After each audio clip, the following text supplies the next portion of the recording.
नमस्कार मारुति टीवी ओडिशा को स्वागत। आपण भल पाइबा स्वरूप लाइक शेयर एंड सब्सक्राइब करेंगे। चलतु आज संपूर्ण खबर पर नजर पकाइबा। आज प्रथम खबर 25 वर्ष पर मिला न्याय। फेल करथिला यूनिवर्सिटी एवं देव 5 लाख क्षतिपूरण। विश्वविद्यालय कर्तृपक्ष मनोमुखी कार्य जड़े छात्र भविष्य अंधकार हो जाइछि।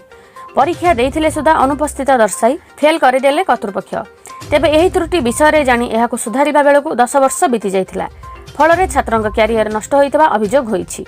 संबलपुर विश्वविद्यालय कर्तृपक्ष एभली कार्य को नहीं असंतुष्ट व्यक्ति करने सह छात्र को क्षतिपूरण बाबद को 5 लाख टंका प्रदान पर निर्देश देइछन्ति हाईकोर्ट। परवर्ती खबर मोकिम को हाईकोर्ट रु झटका। OHRDC ऋण दुर्नीति मामलें विजिलेंस कोर्ट को दंडादेश कायम। निर्वाचन पूर्व मोहम्मद मोकिम को हाईकोर्ट रो झटका। OHRDC ऋण दुर्नीति मामलें विजिलेंस कोर्ट को दंडादेश को कायम रखिले उच्च न्यायालय। मोकिम को आवेदन को खारज करिसेंति कोर्ट। विजिलेंस कोर्ट को राय को हाईकोर्ट रे चैलेंज करथिले मोकिम। OHRDC ऋण दुर्नीति मामलें मोकिम को 3 वर्ष कारादंडादेश सुनाइथिले विजिलेंस कोर्ट। परवर्ती खबर लोकसभा और विधानसभा निर्वाचन पर कांग्रेस जारी कला नुआ प्रार्थी तालिका। आसंता 19 तारिख देश में 7टी पर्याय निर्वाचन आरंभ होगाकू जाउछि। एथिसहित ओडिशा, आंध्र प्रदेश, सिक्किम और अरुणाचल प्रदेश रे विधानसभा निर्वाचन हेबो। सिक्किम और अरुणाचल प्रदेश विधानसभा निर्वाचन फलाफल जून 2 रे प्रकाश पाइब। लोकसभा और अन्य 2 राज्यर विधानसभा निर्वाचन फलाफल जून 4 रे प्रकाश पाइब। तेबे निर्वाचन मतदान पूर्व राजनैतिक दल माने विभिन्न पर्याय रे निज निजर प्रार्थी तालिका जारी करिसेंति।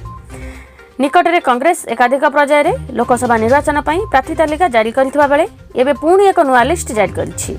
परवर्ती खबर आज प्रधानमंत्री मोदी तमिलनाडु एवं महाराष्ट्र रे करिवे प्रचार। जनसभा को संबोधित करदेवे गुरुमंत्र। साधारण निर्वाचन पाखई आसीथिबा बेले विभिन्न राजनैतिक दल रणनीति प्रस्तुति रे व्यस्त अछंती। एथिमध्ये प्रधानमंत्री नरेंद्र मोदी दक्षिण भारत उपर विशेष गुरुत्व देउथिबार नजर रहिछि। आज प्रधानमंत्री नरेंद्र मोदी तमिलनाडु एवं महाराष्ट्र रे निर्वाचनी प्रचार करिवे। एहा सह भोलेर एवं मेटुपालायम रे एक रैली को संबोधित करिवार कार्यक्रम रहिछि। अपरपक्षरे प्रधानमंत्री का गस्त को दृष्टि रे रखी स्थानीय प्रशासन पक्षरु सुरक्षा व्यवस्था कड़ाकड़ी करा जाइछि। परवर्ती खबर पुलिस करि परिबेनी tattoo. Deputy commissioner special crime यूनिटर निर्देशनामा। पुलिस देहरे टाटू करिबा पई मना हेछि। स्पेशल सिक्यूरिटी बाटालियन रे कार्यरत पुलिस देहरे रहिबनी टाटू। जदि कहीं टाटू करिथाय ताको लिभाइबा को निर्देश दिया जाइछि। एही निर्देश देइछन्ति deputy commissioner special crime unit. शरीर रे टाटू करिबा द्वारा ओडिशा पुलिस रा सम्मान हानि हेउथिबारु एभଳି निर्देशनामा जारी करिछि special security battalion. Commissionerate police कौनसी अधिकारी मुह बेक किंबा हाथ में टाटू करें ना। जदि कौनसी पुलिस अधिकारी टाटू करिसेंति तेबे 15 दिन मध्य एहाकु लिभाइबा निर्देश दिया जाइछि। परवर्ती खबर केन्द्रापड़ा जमिला प्रचार। डबल इंजिन सरकार दरकार कहले वैजयंत।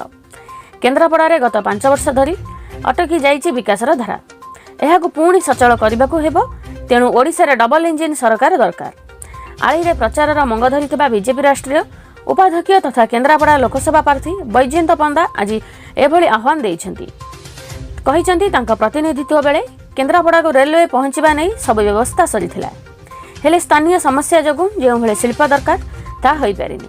एथर बीजेपी सारा देश में 400 पार टार्गेट हासिल करिबो। एथिरे ओडिशा भी शामिल हेबो बोली दोहराइछन्ति वैजयंत।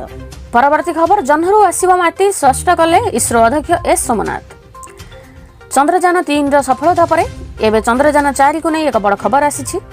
भारतर चतुर्थ मून मिशन रे जन्हरु माटी और पत्थर नमूना संग्रह कर पृथ्वी को आणिबो इसरो। पूर्व ए नहीं चर्चा होता बेले एवं यह स्पष्ट कर इसरो अध्यक्ष एस सोमनाथ। से कहते 2040 मसीह भारतीय महाकाशचारी चंद्रपृष्ठ ओह्लैबे बोली प्रधानमंत्री घोषणा करिसेंति।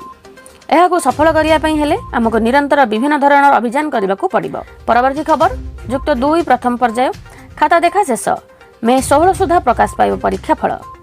युक्त 2 प्रथम पर्याय खाता देखा शेष होईछि। आ द्वितीय पर्याय खाता देखा एप्रिल 20 सुधा सरिबो। तेबे पिलांको रिजल्ट पई आ अपेक्षा करबाकू पड़िबो नाही। मे 16 सुधा परीक्षा फल प्रकाश पाइब। राज्य 69टी ऑफलाइन और 41टी ऑनलाइन मूल्यांकन केन्द्र रे द्वितीय पर्याय खाता देखा आरंभ होईछि। 7000 रु अधिक शिक्षक शिक्षयित्री उभय ऑफलाइन और ऑनलाइन मूल्यांकन रे शामिल होईछन्ति। परवर्ती खबर कलबल करिबो ताती डहडह खरारो मिलिबनी त्राही। आसंता 13 तारिख ठारू राज्य में पुणी बढ़िबो ताती। राज्यर पश्चिम तथा उत्तर पश्चिम दिगरु शुष्क वायुर प्रभाव वृद्धि सह पुणी दिन तापमात्रा वृद्धि संभावना रही। एमितिक किछि आभ्यंतरीण एवं पश्चिम ओडिशा रे 40 डिग्री छुईबा संभावना रही बोली पाणीपाग विभाग पक्षर सूचना दि जाइछि। तेबे आज सकाळु सकाळु राज्यर विभिन्न अंचल में हल्का वर्षा लगी रही। बलांगीर नुआपड़ा और बरगड़ जिलार किछि अंचल में हल्का वर्षा होइछि। फल तातीर आश्वस्त होइछन्ति बलांगीरवासी। सेहीपरि नुआपड़ारे कालबैशाखी प्रभाव में वर्षा होइछि। कोमना ब्लॉक अनेक स्थान में कुआपथर वर्षा होइतिबा देखिबाकू मिलिछि। परवर्ती खबर घरोई ओडिया मीडियम स्कूल पिलांको मिलिब मागणा पुस्तक। राज्यर समस्त घरोई एवं अनुदान प्राप्त ओडिया मीडियम स्कूल प्रथम रु अष्टम श्रेणी पर्यंत छात्र छात्री को राज्य सरकार मागणा पुस्तक प्रदान करेंगे। एने विद्यालय और गणशिक्षा विभाग निष्पत्ति नहीं। एथिपाई text book production and marketing को पुस्तक छपा और बंटन निमंते श्रेणी ब्लॉक और जिला स्तर में नामलेखा तथ्य दि जाइछि। पुस्तक बंटन कार्यक्रम को सुरुखुरु करने 2024-25 शिक्षावर्षर समस्त घरोई एवं अनुदान प्राप्त ओडिया मीडियम स्कूल तालिका मागिछि गणशिक्षा विभाग। एने ओसेवा पक्षर समस्त जिला शिक्षाधिकारी एवं ब्लॉक शिक्षाधिकारी को चिठी लिखा जाइछि। 2024-25 शिक्षावर्ष प्रथम रु अष्टम श्रेणी नाम लेखा जाइथिबा छात्र छात्री को मागणा पुस्तक किपरि सुरुखुरु दिया से दिगरे उचित पदक्षेप नेबा पई कहा जाइछि। वर्तमान थिला एतिकी न्यूज। एमिति लेटेस्ट खबर जानिया पई आम चैनल सह जोड़ी हे रुहंतु। चैनल को सब्सक्राइब करंतु एवं पाखर थिबा बेल आइकन को दबाई ऑल नोटिफिकेशन ऊपर ऑन करके रखंतु। जेबे भी जेकोनोसी सटीक खबर आपण माने आम चैनल माध्यम रे पाई परिबे।